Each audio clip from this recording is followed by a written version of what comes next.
Alors, on retourne dans Apocalypse pour terminer le livre. Jusqu'à date, je vais juste vous rappeler du schéma. Jusqu'à date, on a vu un peu le schéma comme ceci, parce qu'on a passé par un prologue. Après, on a vu les sept lettres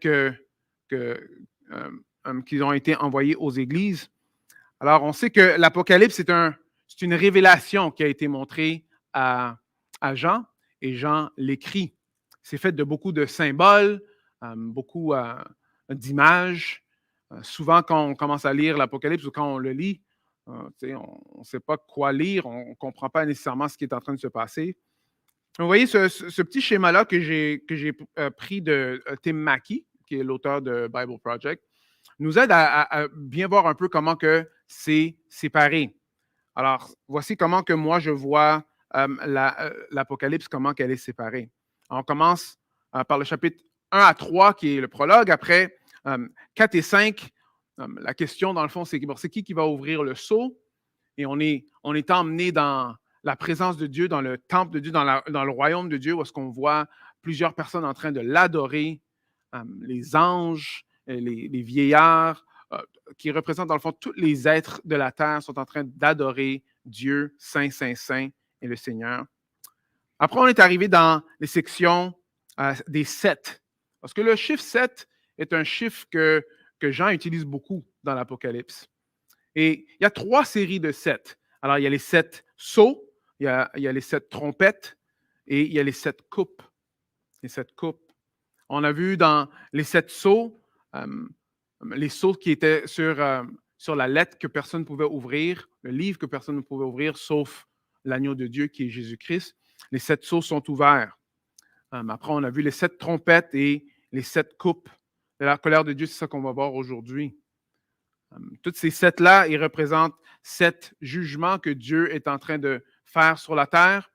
Et moi, je propose que ces séries de 7-là sont en parallèle et ils s'intensifient. Alors, ça représente le temps de la venue de Jésus-Christ jusqu'à son retour. Jusqu'à son retour. Alors, c'est comme une explication d'un peu ce qui est en train de se passer depuis la venue de Jésus-Christ jusqu'à son retour. Après, il retourne. Mais à chaque fois que Jean rentre dans une autre série de 7, on voit que tout est en train de s'intensifier. Jusqu'à aujourd'hui, où est-ce qu'on voit que c'est intense au bout. Alors, rappelez-vous, c'est un genre apocalyptique, comme je vous ai dit, plein d'images. C'est intéressant aussi que je lisais dans Lévitique 26, et vous allez voir que 3 fois dans Lévitique 26, donc 4 fois dans Lévitique 26. Oui, si je trouve rapide. Oui, oui, 4 fois dans Lévitique 26, on voit que Dieu est en train de prononcer des malédictions qui peuvent se passer au peuple de Dieu s'ils ne sont pas en train d'écouter ce qu'il est en train de dire. Et regardez ce qu'il va dire dans verset 18, il va dire « Si malgré cela, alors toutes les bénédictions que Dieu va faire, vous ne m'écoutez pas encore, alors je vous infligerai pour vos péchés une correction 7 fois plus grande. » Alors, il va continuer dans le verset 21. « Alors, si vous continuez à me résister en refusant de m'écouter, je vous infligerai 7 fois des coups pour vous punir de vos péchés. » C'est vraiment intéressant.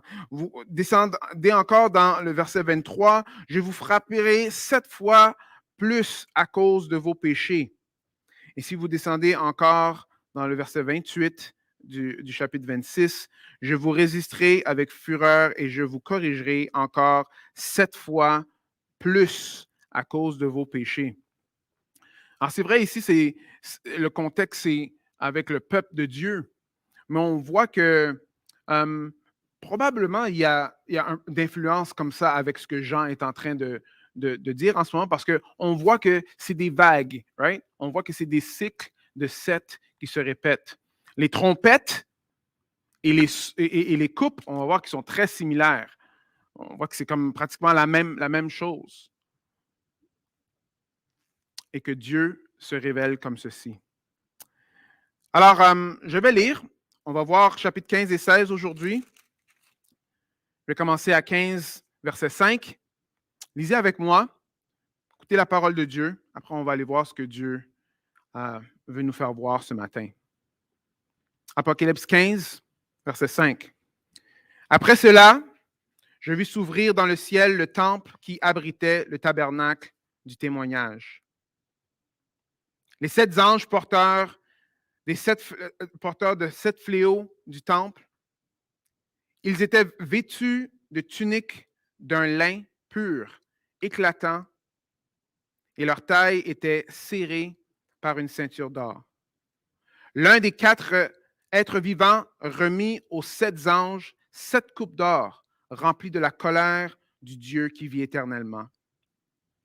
Alors la gloire et la puissance de Dieu remplirent le temple de fumée, en sorte que personne ne put y pénétrer tant que les 7 fléaux déclenchés par les 7 anges ne s'étaient pas accomplis.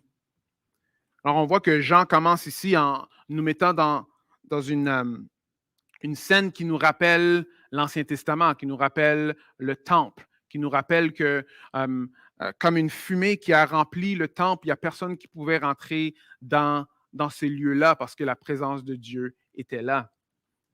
Alors, à chaque fois dans le livre d'Apocalypse, c'est comme si on nous remet toujours, à chaque fois qu'il y a comme un nouveau set qui ressort, on recommence encore dans le temple de Dieu, dans la présence de Dieu, où est-ce que Dieu est.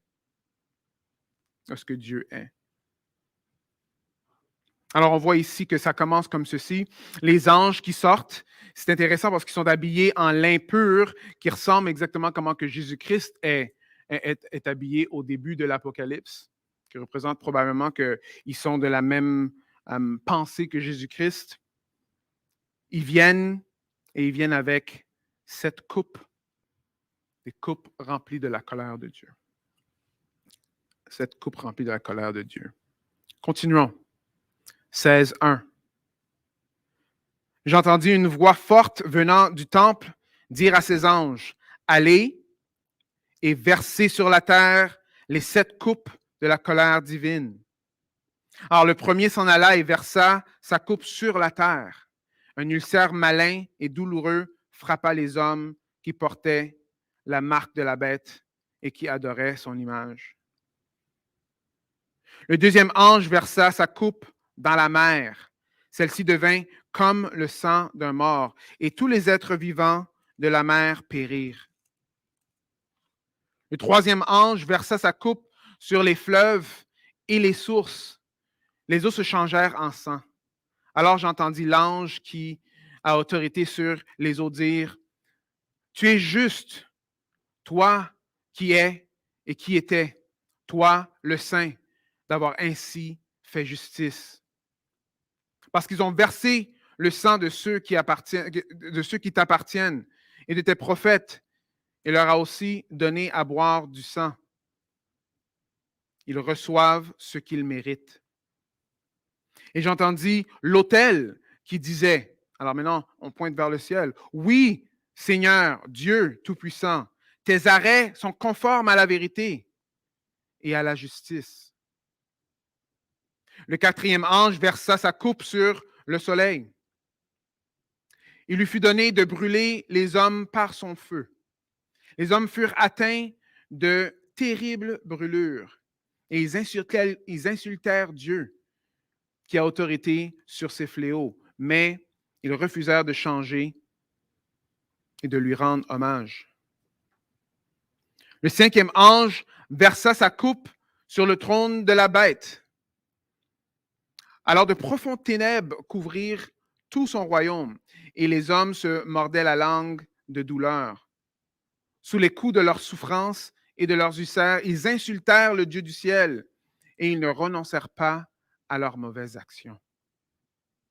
Alors le sixième ange versa sa coupe dans le grand fleuve, l'Euphrate.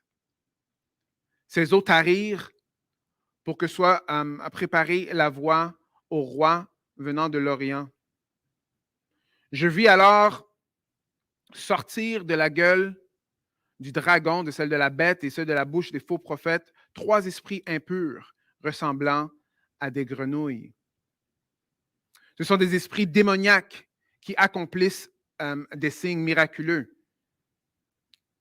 Ils s'en vont trouver les rois du monde entier pour les rassembler pour le combat du grand jour du Dieu Tout-Puissant. Voici, je viens comme un voleur. Heureux celui qui se tient éveillé et qui garde ses vêtements afin de ne pas aller nu en laissant apparaître sa honte aux yeux de tous. Les esprits démoniaques rassemblèrent les rois dans le lieu appelé en hébreu Armageddon. Alors le 7e ange, enfin, versa sa coupe dans les airs. Une voix forte venant du trône sortit du temple et dit, « C'en est fait, dit-elle. » Alors il eut des éclairs, des voix, des coups de tonnerre et un violent tremblement de terre. On n'en avait jamais vu d'aussi terrible depuis que l'homme est sur la terre. La grande ville se disloqua en 3 parties et les villes de tous les pays s'écroulèrent. Alors Dieu se souvint de la grande Babylone pour lui donner à boire la coupe pleine de vin de son ardente colère. Toutes les îles s'enfuirent et les montagnes disparurent. Des grêlons énormes, pesant près d'un quintal, s'abritèrent du ciel sur les hommes. Et ceux-ci insultèrent Dieu à cause du fléau de la grêle, car il était absolument terrible.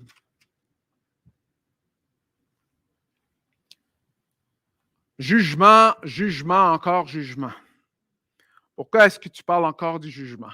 C'est parce que le jugement fait partie de la parole de Dieu. C'est important de bien comprendre qui Dieu est. Et le jugement fait partie du caractère de Dieu. Dieu est un Dieu qui est entièrement juste. Et Dieu, oui, il juge. C'est rien de nouveau, c'est pas juste dans l'Apocalypse qu'on voit ça. On peut voir ça depuis la Genèse. On voit que Dieu est patient. Dieu est patient. Par contre, sa patience, un jour, arrête et il juge. Et ses jugements sont justes. Ses jugements sont justes. On a de la misère avec la justice de Dieu souvent, hein? On parle de justice de Dieu, on voit toutes ces choses-là, des ulcères, des grêles qui tombent. On voit vraiment comme c'est des punitions assez sévères. Alors là, souvent, il y a des questions qui vont se poser et je l'entends souvent. Quel genre de péché ces personnes-là ont fait pour mériter l'enfer, pour mériter ce genre de jugement-là? Quel genre de péché que ces personnes-là ont fait?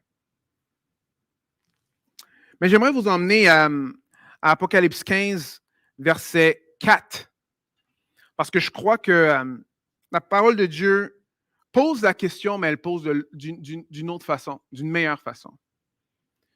Alors, Apocalypse 15, 4 va dire, « Qui oserait, Seigneur, refuser de te révérer et de te rendre gloire? » Est-ce que vous voyez la différence dans la question? Parce que l'humain est tellement centré sur lui-même que même les questions que nous posons sont fondamentalement égocentriques. C'est à propos de nous.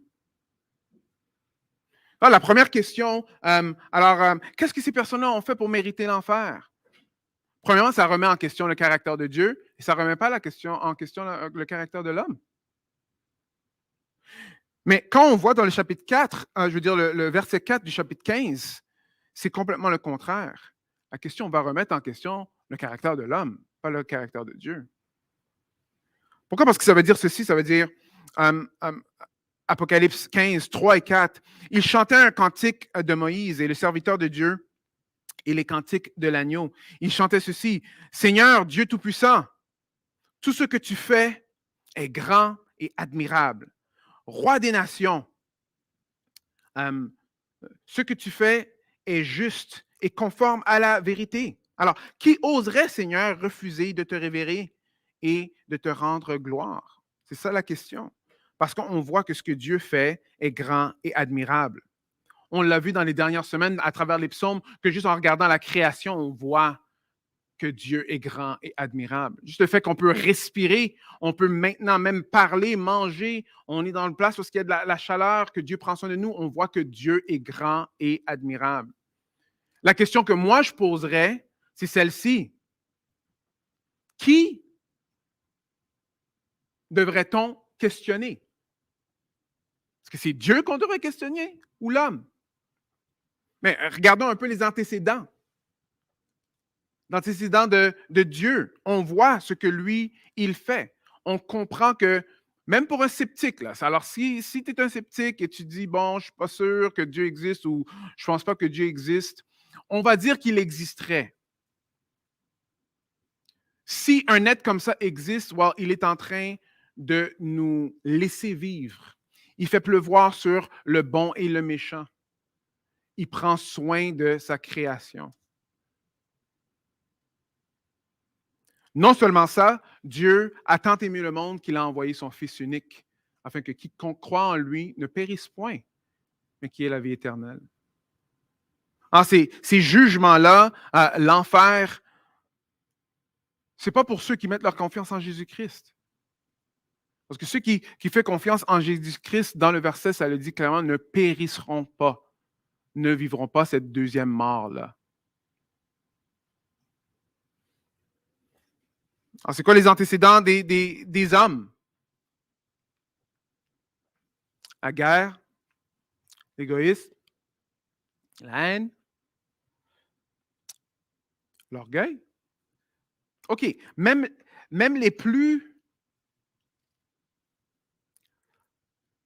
beaux actes que l'humanité est en train de faire. OK? Ah, il y a plein de différents projets qui sont là pour aller aider l'humanité. Right? Souvent, ce qu'on va voir, c'est qu'on le fait, encore une fois, pour nous-mêmes. Ah, c'est pour qu'on puisse avoir une bonne société. Ou c'est parce que ça me fait sentir bien. Quand je fais ça, là, je sens vraiment my purpose, ma raison d'être.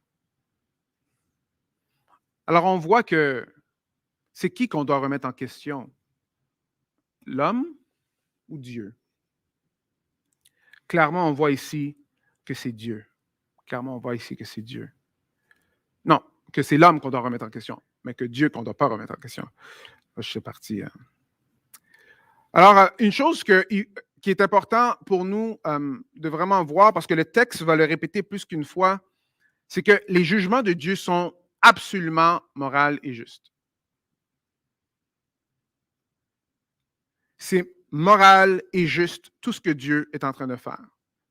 On va le voir dans le verset 15, dans le chapitre 15, 3, où est-ce que ça veut dire que ce qu'il fait est admirable et lui, il est le roi des nations. Ce que lui, il fait est juste. 16, 5 va dire ceci. Ça veut dire, tu es juste, toi qui es et qui étais, toi le saint, d'avoir ainsi fait justice. Et 16, 7, oui, Seigneur, Dieu Tout-Puissant, tes arrêts sont conformes à la vérité et à la justice. C'est important de comprendre que Dieu est juste. Dieu est juste. Il est juste. Il est bon. Et tout ce qu'il fait est bon et juste. Tout ce qu'il fait est bon et juste.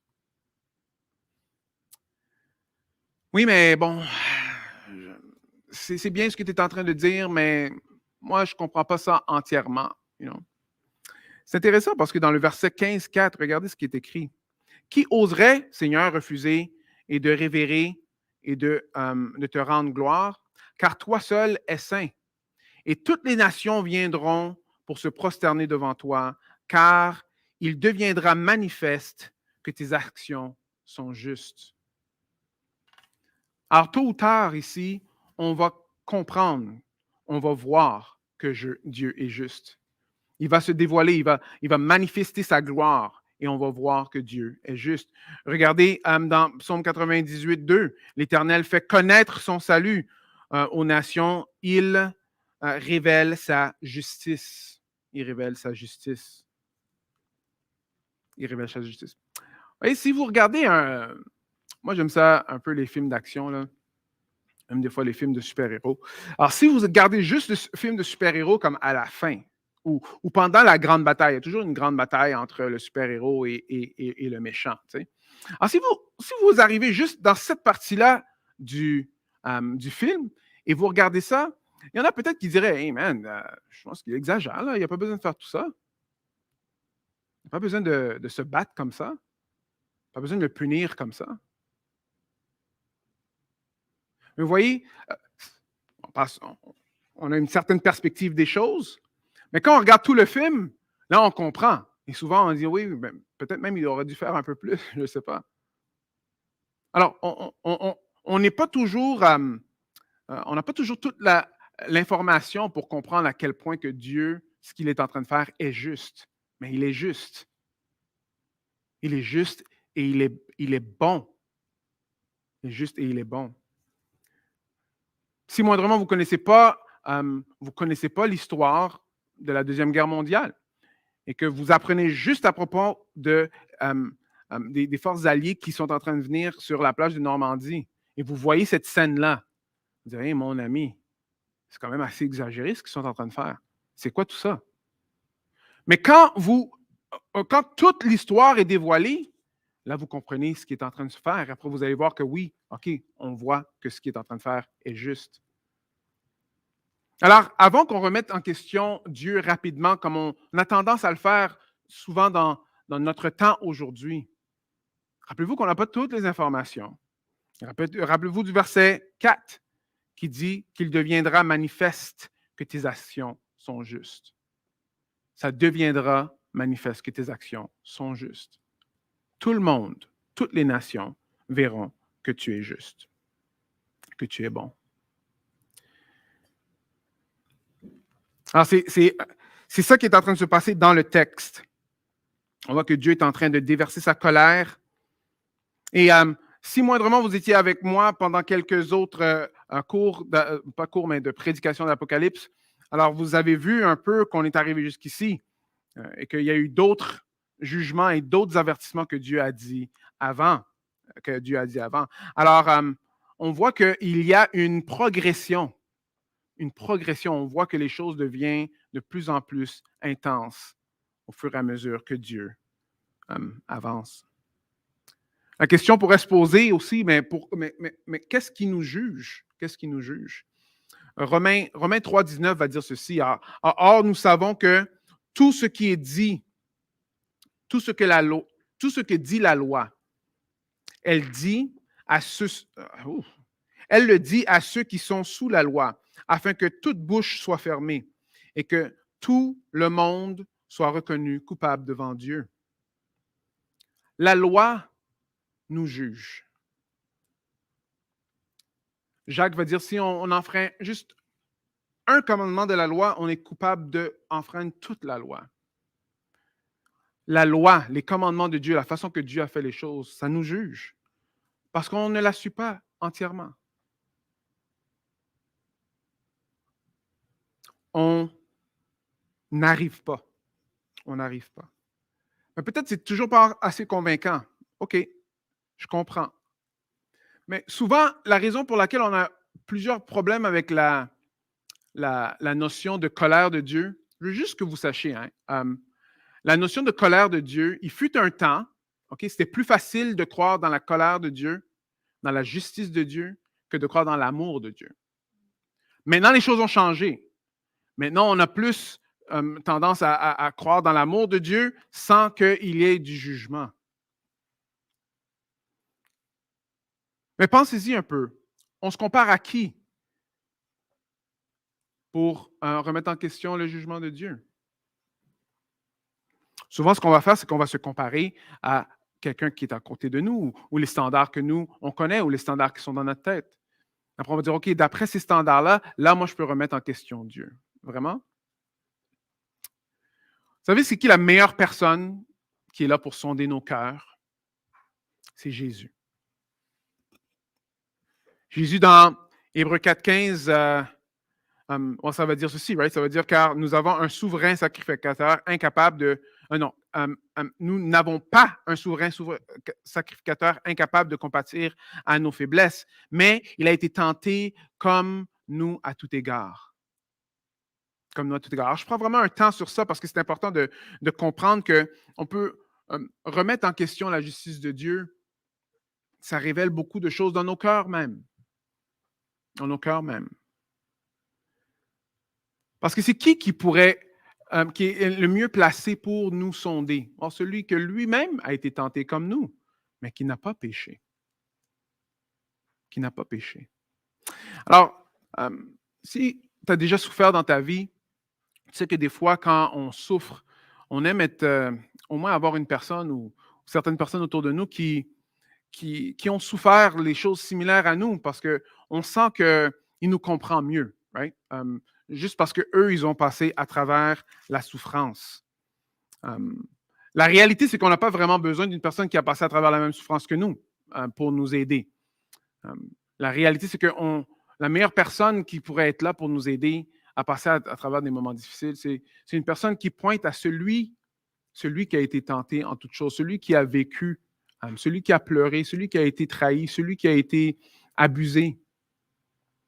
Jésus-Christ. Parce que lui, il comprend entièrement ce que tu es en train de vivre. En même temps, il nous comprend, et aussi c'est la meilleure personne à évaluer nos cœurs aussi. Alors si on veut voir c'est qu'est-ce qui est juste et qu'est-ce qui est bon, on a besoin de regarder à Jésus-Christ. C'est Jésus qui peut vraiment nous dire ce qui est bon, ce qui est, ce qui est juste. Lui qui est venu ici, il a vécu comme nous, mais n'a jamais péché. Il n'a jamais péché. Il a été tenté en toutes choses, mais n'a jamais péché. Vous savez, si vous souffrez d'une maladie quelconque, okay, et vous rencontrez quelqu'un qui souffre aussi de la même maladie, par contre, cette personne-là est atteinte beaucoup plus pire que vous de cette maladie-là. Vous savez, des fois, c'est des encouragements parce que c'est une personne qui va comprendre. En même temps, si cette personne-là est un peu plus patiente ou un peu plus aimante avec les uns et les autres autour de eux, mais par contre, ils ont la même maladie, mais pire que nous. Tu sais, ça nous fait remettre les choses en perspective, n'est-ce pas? Parce que cette personne-là, non seulement elle sait ce qu'on est en train de vivre, mais elle sait aussi, probablement si on manque de patience ou si on n'est pas en train de s'attacher assez à Christ aussi. Jésus-Christ a souffert plus qu'aucun autre humain. Alors, il va dire, hein, oui, mais la croix, oui, c'est une façon très affreuse de souffrir, mais est-ce que c'est la seule façon de souffrir? Est-ce qu'il n'y a pas pire que ça? Peut-être qu'il y a pire que ça, mais il n'y a pas pire d'avoir tous les péchés des humains sur nous. Alors, si Jésus, lui, il comprend la souffrance. Alors, si on a besoin de trouver qu'est-ce qui est juste, on a besoin de regarder à Christ. Après, ça met toutes les choses en perspective. Christ qui nous a créés, il nous a créés. Il est venu parmi ses créatures. Il a laissé ses créatures le trahir, le maltraiter, le tuer. Tout ça afin que ces mêmes créatures-là puissent avoir la vie éternelle en mettant leur confiance en lui. Il est mort à notre place. À notre place. Qui oserait, Seigneur, refuser de te révérer et de te rendre gloire? C'est ça la question qui est posée dans le texte. C'est qui oserait refuser ton Créateur, ton Sauveur? Ça, c'est quelque chose à penser et c'est quelque chose qu'il faut vraiment qu'on ne perd pas de vue. Alors, quand on est en train de penser à des personnes autour de nous, mais pensez-y. Pensez-y. Leur cœur face à Dieu. Il est comment? Il est comment? Ça peut être la personne la plus douce, gentille. Je regardais un reportage et c'est un homme qui est très, très doux, très gentil, un philanthrope. Il a beaucoup d'argent, il donne beaucoup d'argent dans plusieurs pays, il essaie de faire bâtir des communautés. Quand on lui a parlé de religion, là, hmm, c'est comme si tout ce qui était tout calme et beau a transformé. Il veut absolument rien savoir de Jésus ou ces choses-là. Wow, c'est intéressant. C'est intéressant.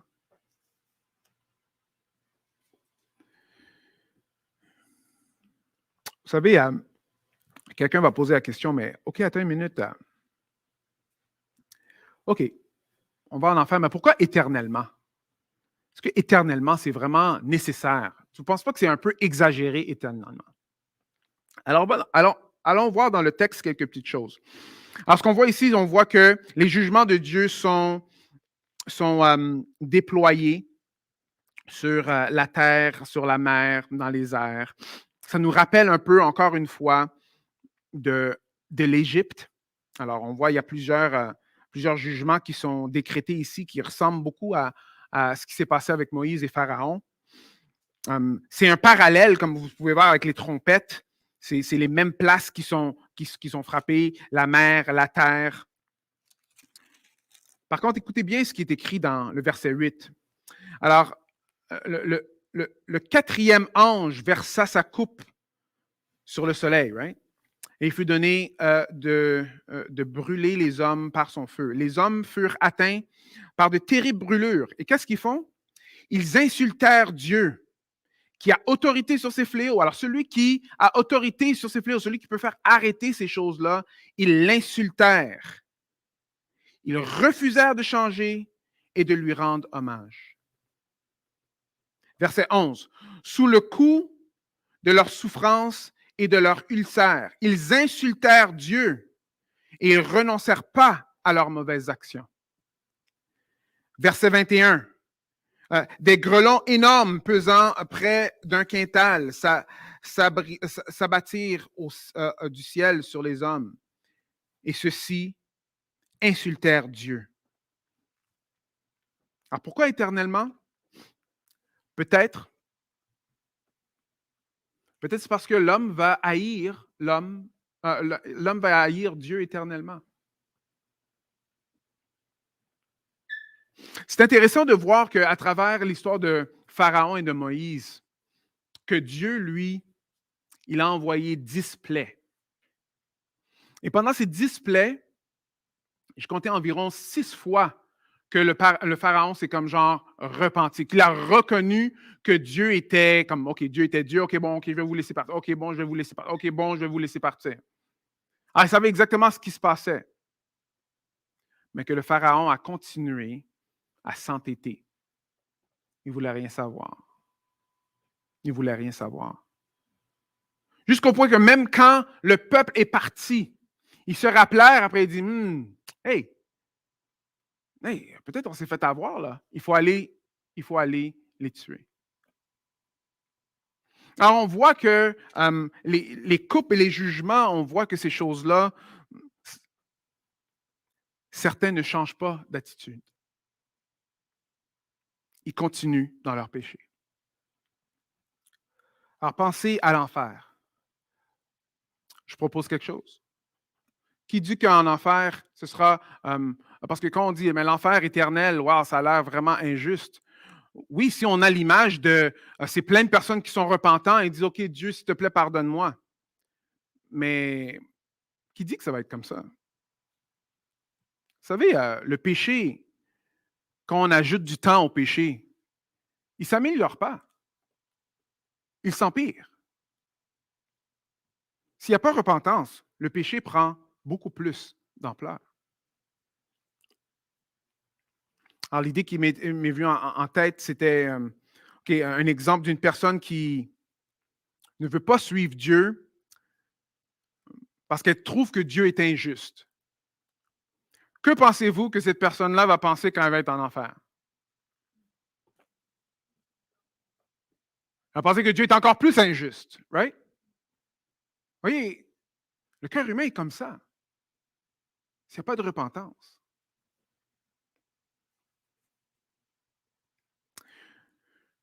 Un autre exemple, une personne qui pense qu'elle n'a pas besoin de Dieu parce que c'est une béquille pour les faibles. Elle arrive en enfer, elle n'aime pas ça. Qu'est-ce que vous pensez? Mais je n'ai pas besoin de Dieu. Je peux probablement m'en sortir moi-même. Le cœur de l'homme est tortueux par-dessus toute autre chose. Le Seigneur, ses jugements sont justes et ses jugements sont bons. Ils sont justes et bons. Et si on ne comprend pas tout ce qui est en train de se passer, on peut lui faire confiance. On peut lui faire confiance. Parce que vous voyez, le cœur de l'homme, on ne le connaît pas. On ne connaît pas exactement le cœur des autres. Par contre, si vous parlez de Jésus-Christ, vous pouvez voir comment que certains vont réagir face à Jésus. Ça va vous donner une idée. Ça va vous donner une idée. Rappelez-vous que Jésus-Christ ne nous a pas sauvés pour être des bonnes personnes. Jésus-Christ nous a sauvés et on est là pour l'adorer. Et dans le ciel, dans le paradis, Dieu va vivre avec nous. Et notre joie, ce sera d'être dans sa présence pour l'éternité.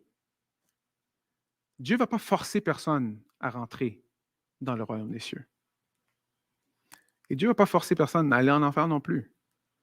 Dans le sens que le monde qui vont être là haïront Dieu probablement, éternellement. En tout cas, c'est ça qu'on voit dans le texte. Avec tous ces jugements-là, ils sont toujours en train d'insulter Dieu et renoncer à Dieu. De la même façon qu'on voit que Pharaon, quand Dieu, lui, il envoyait les plaies un après l'autre, il gardait, il restait entêté et il ne voulait jamais se repentir.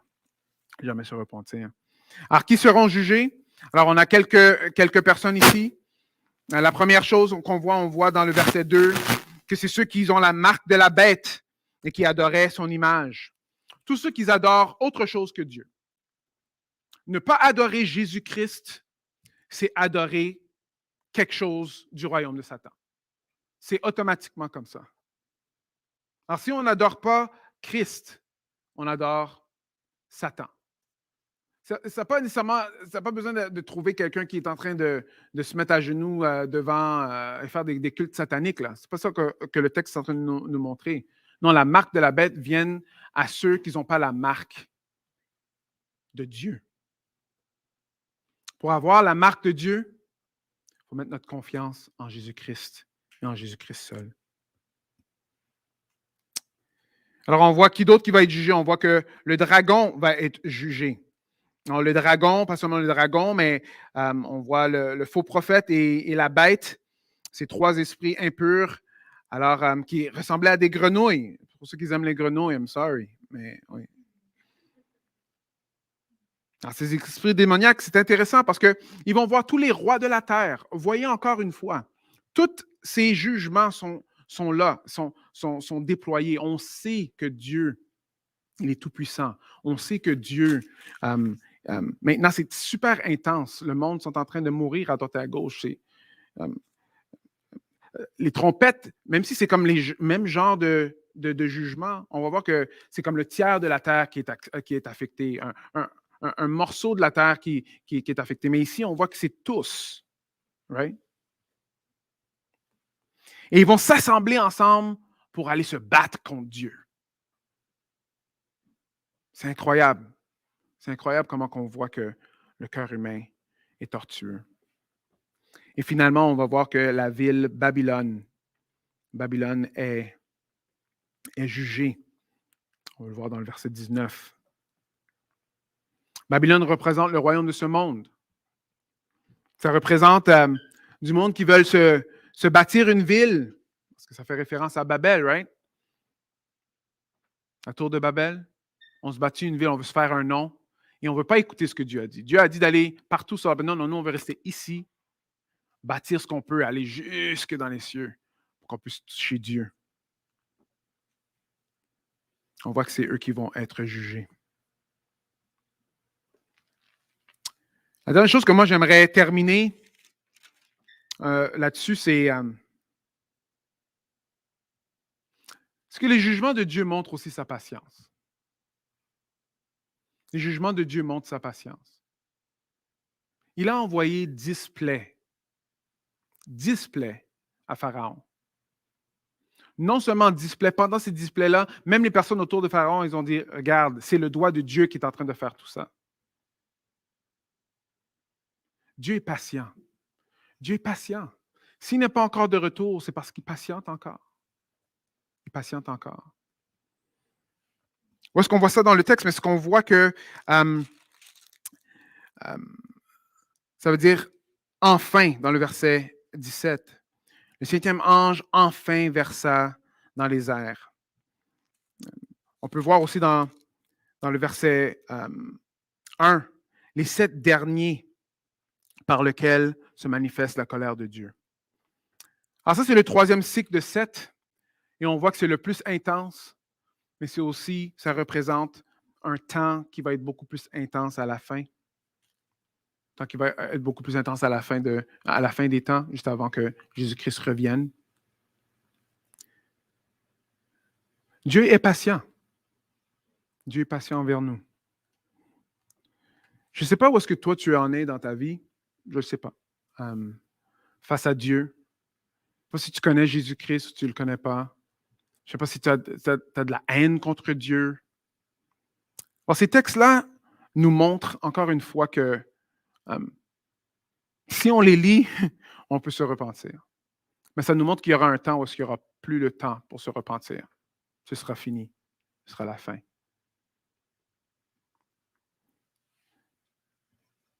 Comme le Pharaon, finalement, il est mort dans l'océan, dans la mer.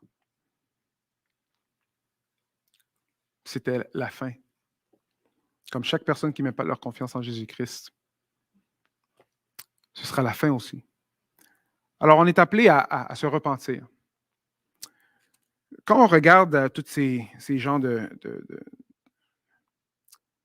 fléaux et de jugements, on peut penser un peu à aujourd'hui.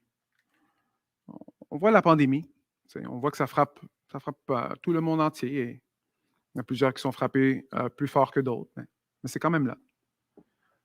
Il y a d'autres places que c'est des tsunamis. D'autres fois, c'est des guerres. Des fois, c'est des génocides. Ces choses-là, ça devrait nous rappeler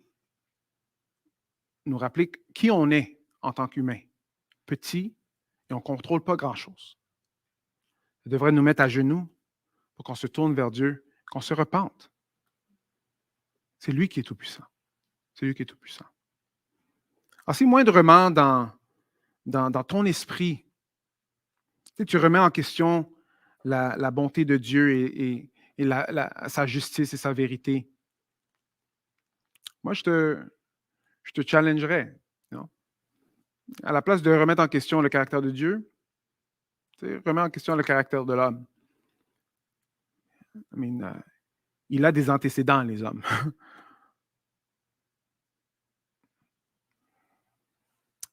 Je prie vraiment que nous, chacun d'entre nous, quand nous lisons ceci, que nous ne nous attentions pas trop au péché, qu'on se repente, pendant que c'est toujours possible. Prions ensemble. Seigneur, pendant que je lis ça, je pense à plusieurs personnes qui ne te connaissent pas. Je pense à plusieurs qui ne te connaissent pas. Et Seigneur, je te prie, Seigneur, que tu puisses faire grâce. Utilise-nous, Seigneur, pour ouvrir nos bouches, pour parler de toi. Utilise-nous, Seigneur, pour parler de la bonne nouvelle qui est que Jésus-Christ nous sauve. Jésus-Christ nous sauve. Même pendant le temps qu'il y avait des fléaux en Égypte, tu prenais soin de ton peuple. Et comme tu l'as dit ici, dans l'Apocalypse, toi, tu vas prendre soin de ceux qui ont ton sceau.